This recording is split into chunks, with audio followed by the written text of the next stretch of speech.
Alright, here we go, look. As I showed in my previous little introduction video, I'm going to do a little build series using this Maverick Scout-esque truck, identical but by a different company, because I think it's a great little platform with all the basic componentry for a reasonable cost to build a little rig with. And as I showed before, we took delivery of the chassis kit, the tubular chassis kit. So now I'm going to make a start on transferring everything from that to this. So I think I'm just going to do a time lapse now with a bit of music and just start dismantling that and get all my components laid out a little bit and see if we can start putting it together. So enjoy.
So right now, just quickly put this in a few spots where I think things might be, literally just to gauge what's happening here. So you can probably see my shocks are obviously stretched out at that point, which is okay. I think I'll probably be able to swap the shocks to the outer point of that and then run the link on the inside to sort of bring those into alignment, because at the moment that's sort of jamming that up, but that's okay for a minute. I could also run my links up maybe the inside as well to get them straighter, and of course to gauge where these sort of support links, stability links will go. Fiddly. Back here, and it's looking like they're probably going to run on a central bar to these forward holes here. Or utilize these in some way. Obviously my bolts are all long and I'm just using whatever nuts I've got for it, just to try and gauge where we're going to be, you know, front wheels and back wheels. I think given that those are going to go to that sort of place,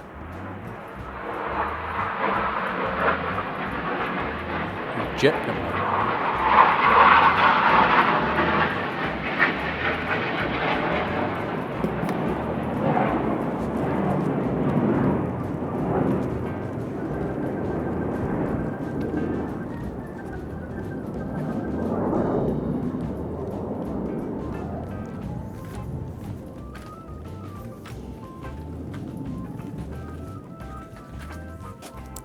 Can't believe it. The guy down the road's using a blooming disc cutter, and now I've just had some jets fly over.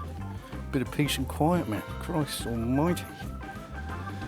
Yes, so that's probably going to go to there. Those are probably going to go to those forward holes, and then probably the same on the rear. So that sort of dictates where those are going to be in relation to the rest of it.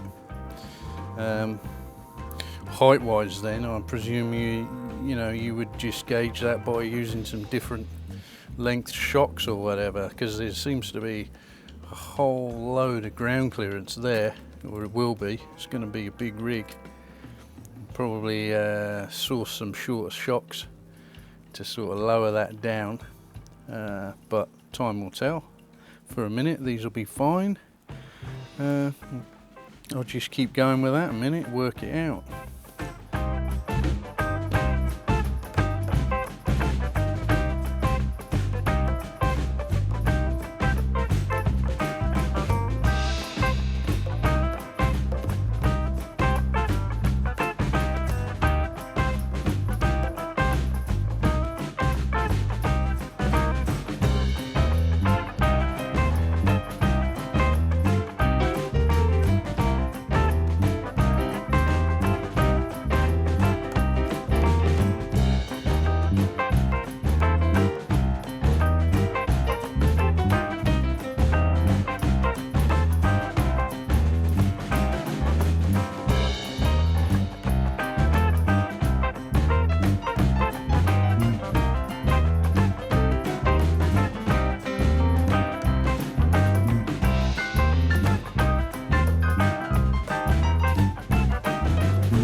So annoying when you forget to turn your camera on. So just for a moment there, I took this link, this end of the link, the straight arm link, it's got a little spacer block in the end, and then this one's obviously nice and slim so that it fits in with the shock mount. So I just threw this one end to end and swapped the knuckles over, and as you can see, the way it was before, it was just sort of rubbing on that frame there, but this one now, that curve bends around there quite nicely and it passes by there. Obviously these links, they've got a bend in them because it's allowing for the wheel to turn more, and now I've sort of reduced that, so I might actually heat this up and put a bend in this end as well to try and get that back again, but we'll see.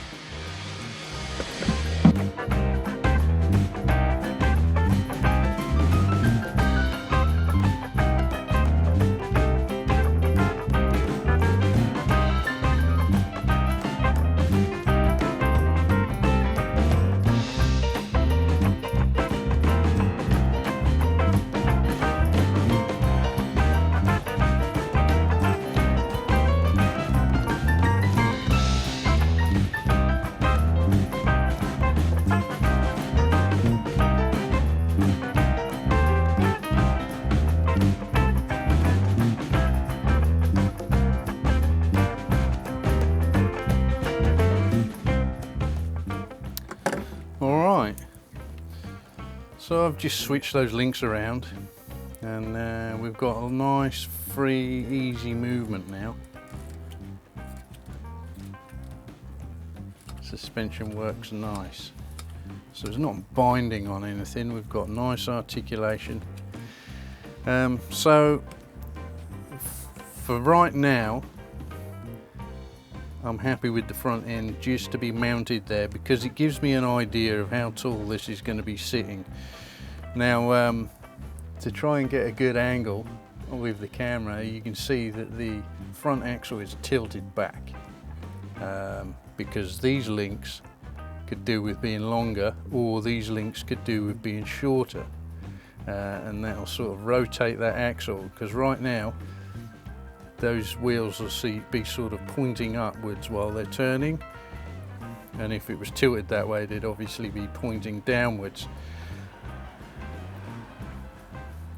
I'm not too concerned about that for a minute, not until I get the back end mounted roughly, and then I can sit it down and actually see where it settles, and then I know what I can do, whether I want to start bending these links, which will make those shorter if I put a bend in there, or try and rig something else up, because obviously my motor and gearbox tray needs to sit in here, and these bolts and stuff are in the way. Until I've made all that, I can't finalise what bolts I'm going to be using and what's actually in or out of the way. So that's the front just sort of resting there, if you like, and now I'm going to put the back end on.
Okay, so how are we looking? Right.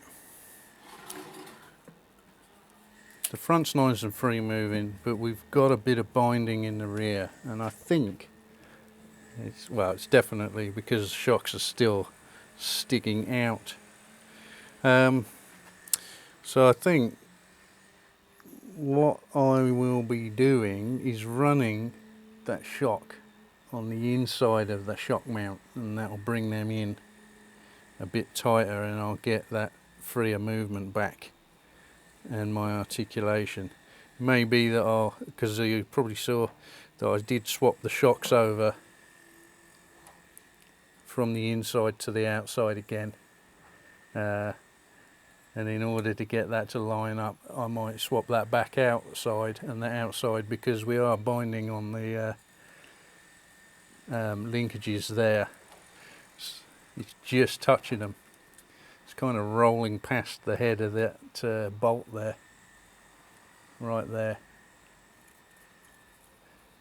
So I'll probably switch those around again, but for the time being we can sit this on the deck. I might put some wheels on it now and just see what it's sitting like on the deck and see what we think.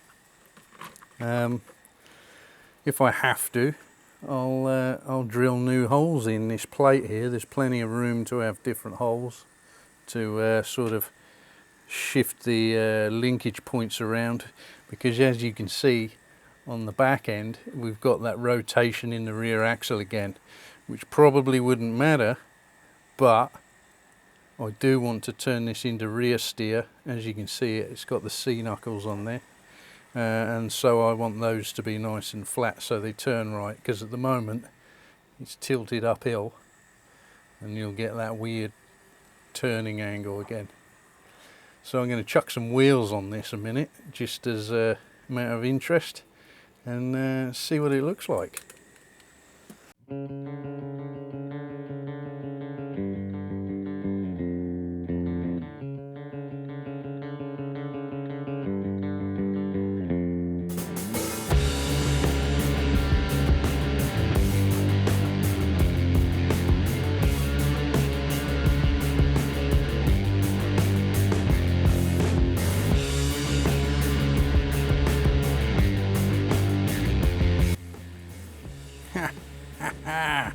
Check it out, hey? Starting to look like something here. Woo, woo, woo. Awesome. I think it's probably a little bit slim. I reckon I might go for some spacers on that or something, but it looks pretty cool, and it is quite tall. It is quite tall, although I have got spacers on these shocks, so we'll take them off for starters.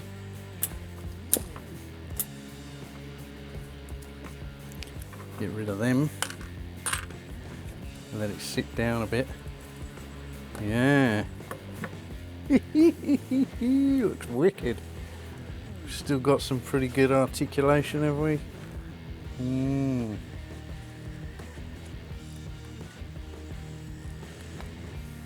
We have, but we are getting some contact there.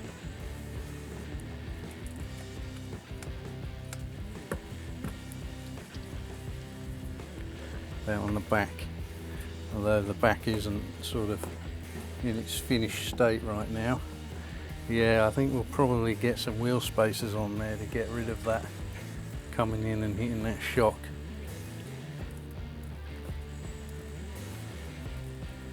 But other than that, just for a quick sort of mock-up, and obviously by just doing that now I can see some things that I'm going to need. Wheel spacers, I'm going to need to adjust these links or reposition them on the inside, or the shocks on the back on the inside, just things like that. So it's good to get these little bits done, even if it is temporary, so that I know to order some bits and pieces.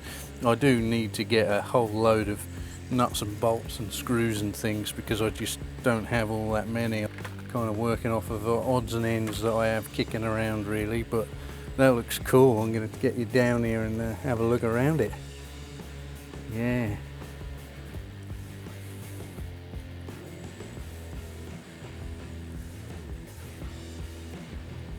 Let's go outside here a sec.